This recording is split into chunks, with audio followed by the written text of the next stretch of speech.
Oi, gente. Graça e paz do nosso Senhor Jesus Cristo. Tudo bem com vocês?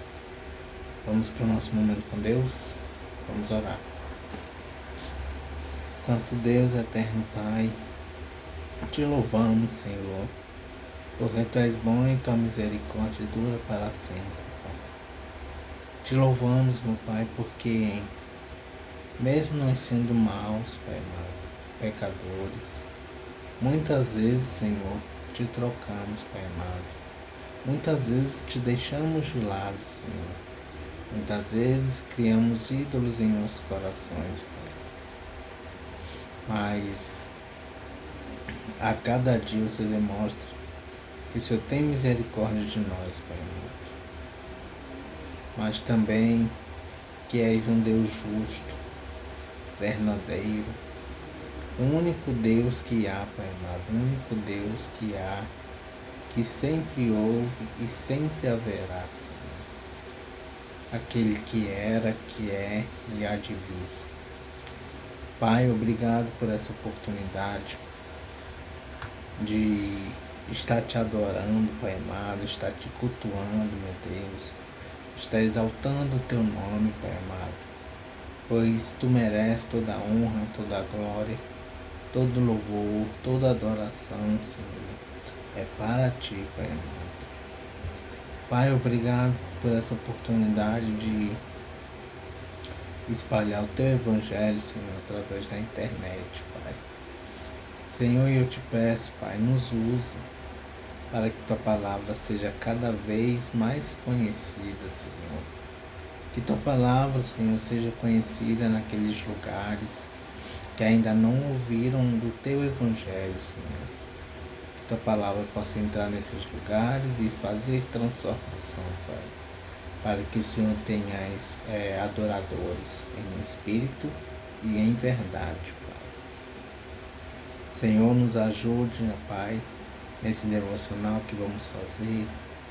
Peço, meu Deus, que o Senhor abra nossas mentes, nos dê entendimento, sabedoria, compreensão, Pai.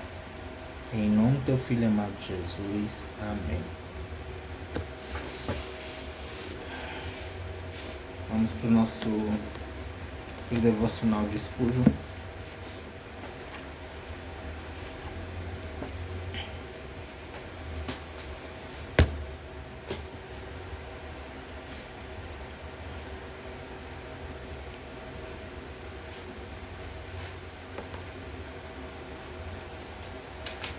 Hoje, dia 4 de dezembro. O devocional é referente a Atos.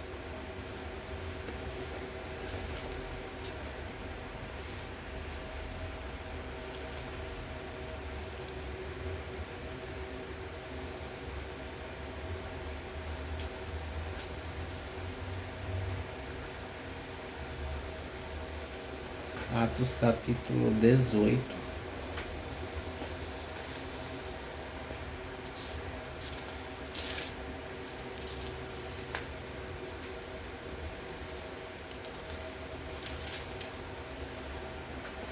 Versículo 10.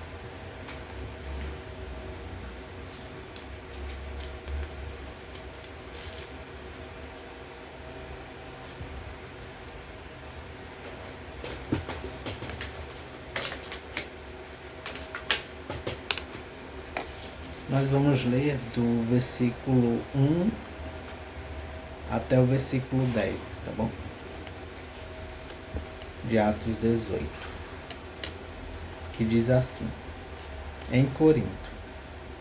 Uma introdução dessa parte de Atos capítulo 18, versículos de 1 a 10, diz assim: Corinto, a capital da província romana da Acaia, era um importante centro de comércio e tinha fama de ser uma cidade muito imoral. Paulo ficou ali uns 2 anos, versículos 11 e 18, sustentando-se de início com a sua profissão de fazer barracas. E o capítulo inicia assim: Depois disso, Paulo saiu de Atenas e foi para a cidade de Corinto.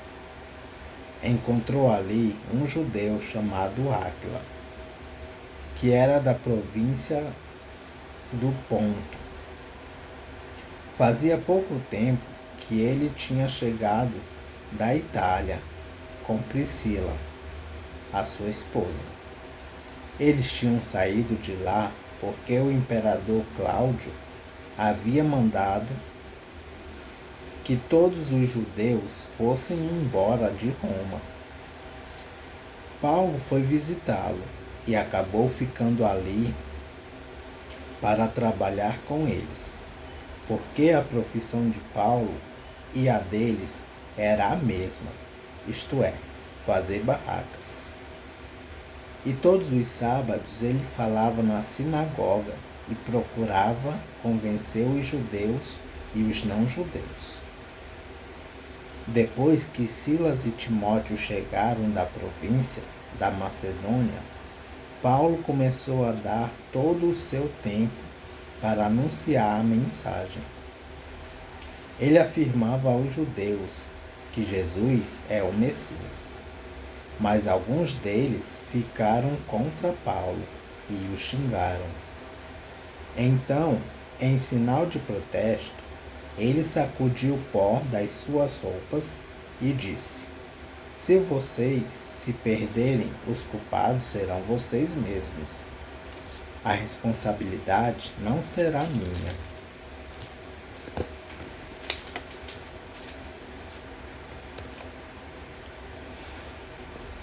De agora em diante, vou anunciar a mensagem aos não-judeus. Então ele saiu de lá e foi morar na casa de um homem chamado Tício Justo, um não-judeu que adorava a Deus. A casa dele ficava ao lado da sinagoga. Crispo, que era o chefe da sinagoga, também creu no Senhor Jesus. E todas as pessoas da sua casa também creram. Muitas pessoas da cidade de Corinto ouviram a mensagem, creram e foram batizadas. Certa noite, Paulo teve uma visão e nela o Senhor dizia: Não tenha medo, continue falando e não se cale, porque estou com você. Ninguém poderá lhe fazer nenhum mal, pois muitas pessoas dessa cidade são minhas. Amém. E esse é o versículo 10, que a gente acabou de ler.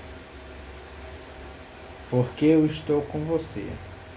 Ninguém poderá lhe fazer nenhum mal, pois muitas pessoas desta cidade são minhas.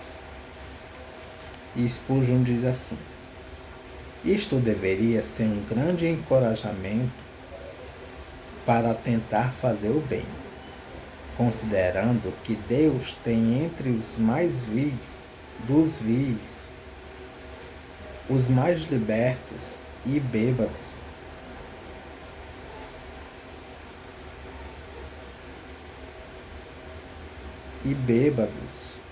um povo eleito que precisa ser salvo.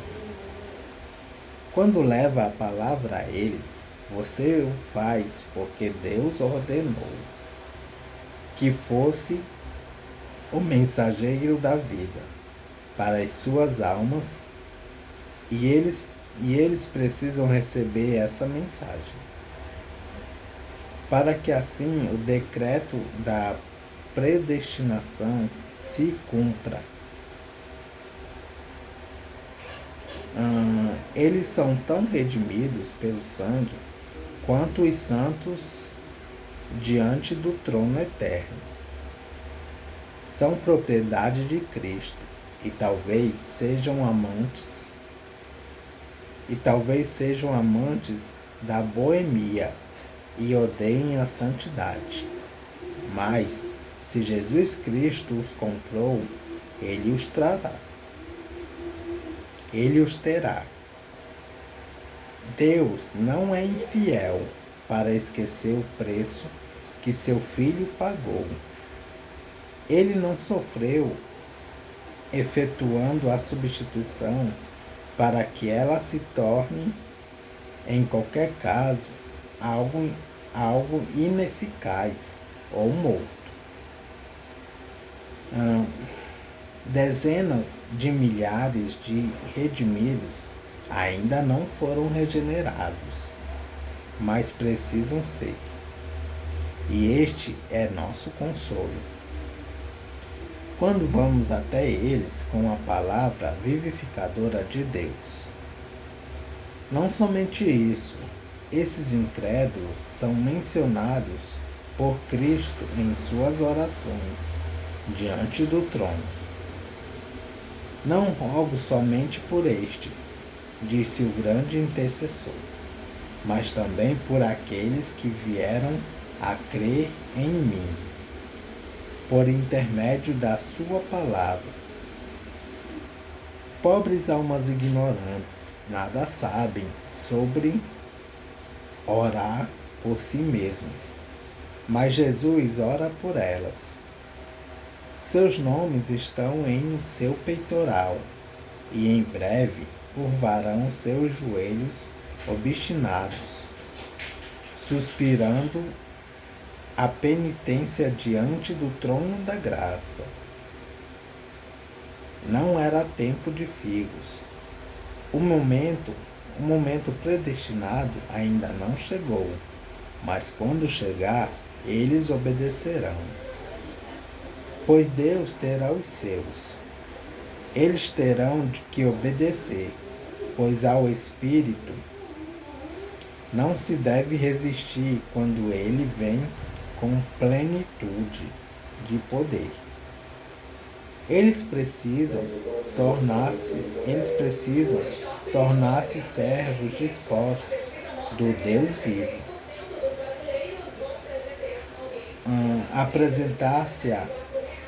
Apresentar-se-á voluntariamente o teu povo no dia do teu poder. O meu servo justificará a muitos. Ele verá o fruto do penoso trabalho de sua alma. Eu lhe darei muitos como a sua parte, e com os poderosos repartirá ele o despojo. Amém.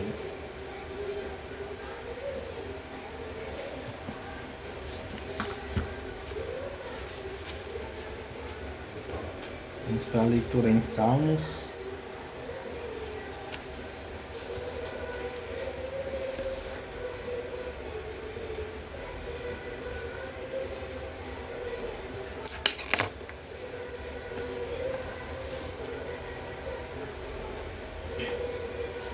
Salmos de número 49.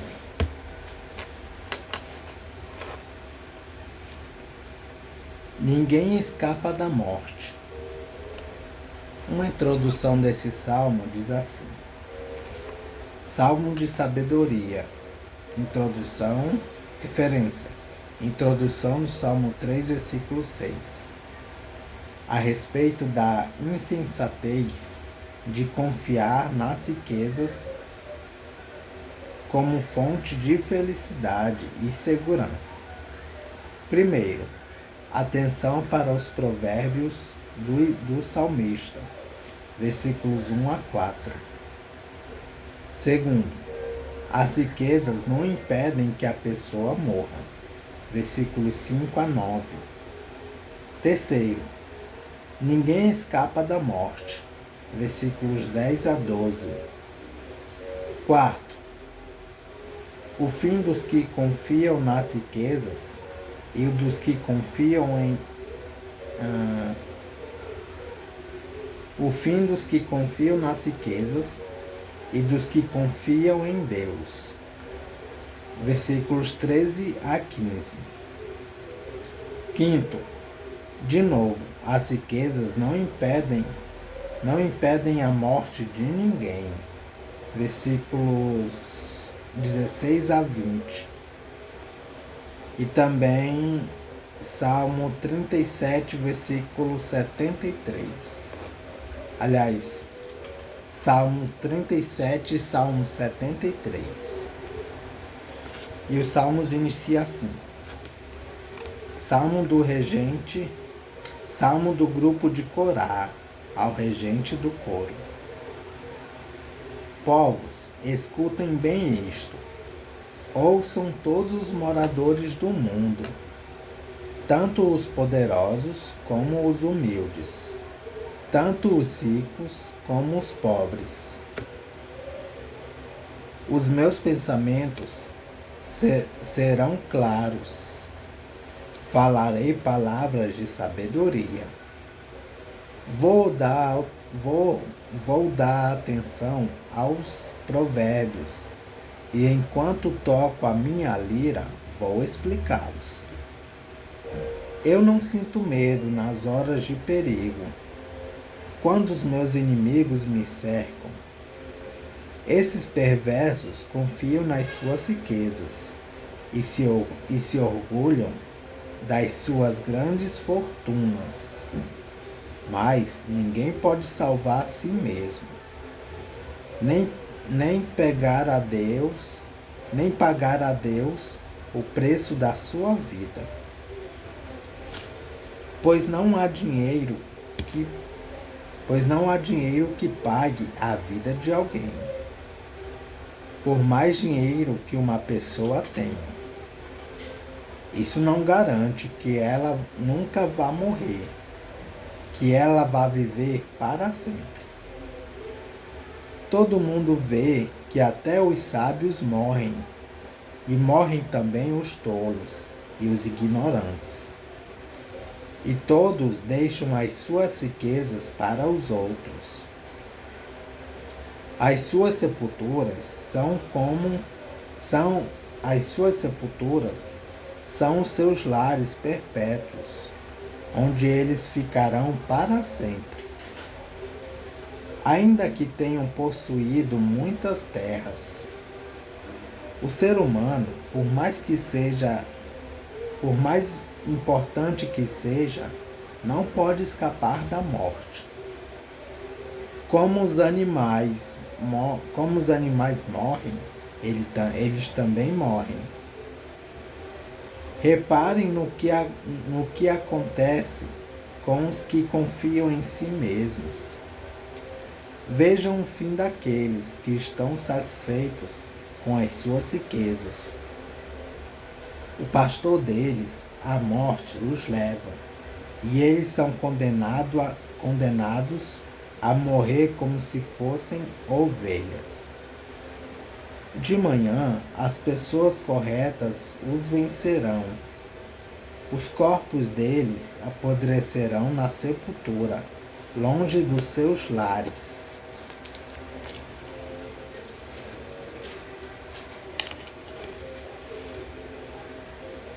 Porém,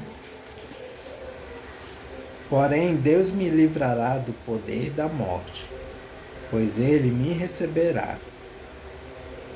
Não se preocupem quando alguém fica rico e as suas riquezas aumentam cada vez mais, pois quando morrer, ele não poderá levar nada. A sua riqueza não irá com ele para a sepultura. Ainda que esteja contente com a sua vida e seja elogiado por ter sucesso. Ele, quando morrer, vai reunir-se com os seus antepassados, num lugar onde a escuridão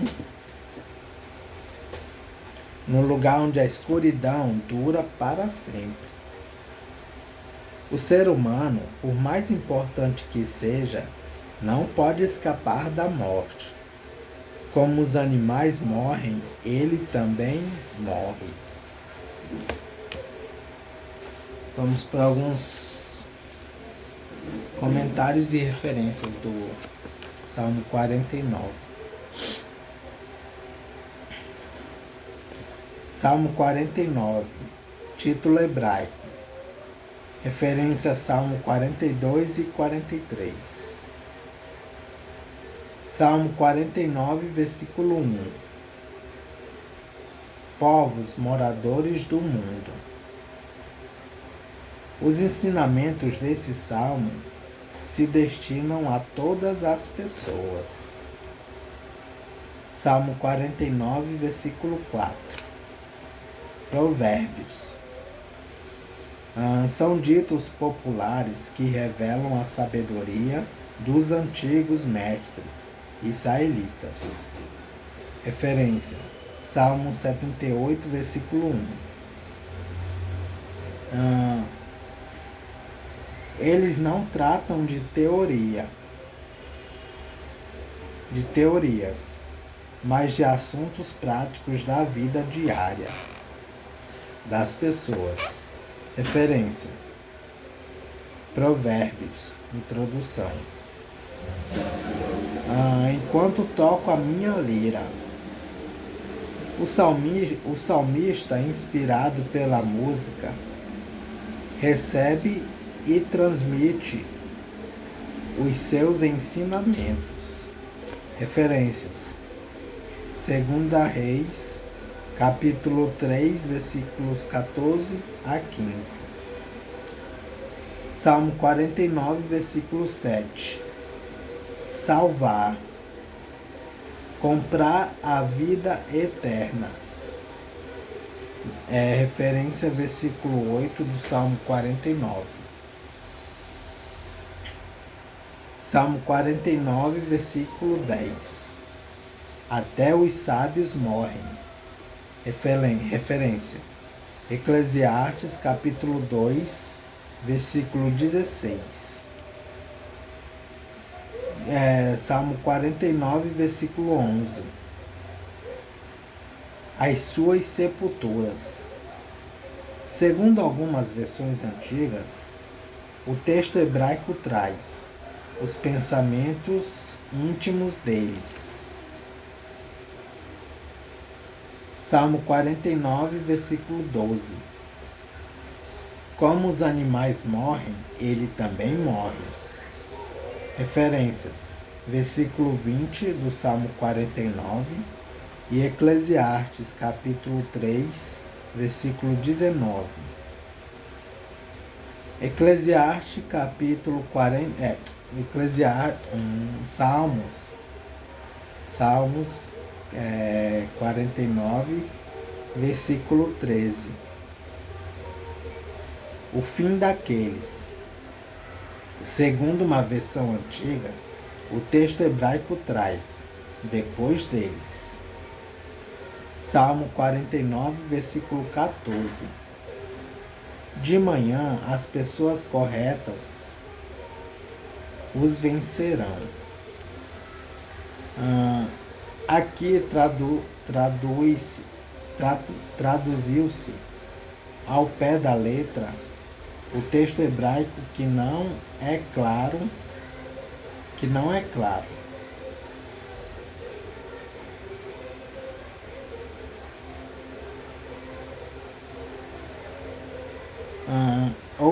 Outros traduzem: eles descem diretamente para a sepultura.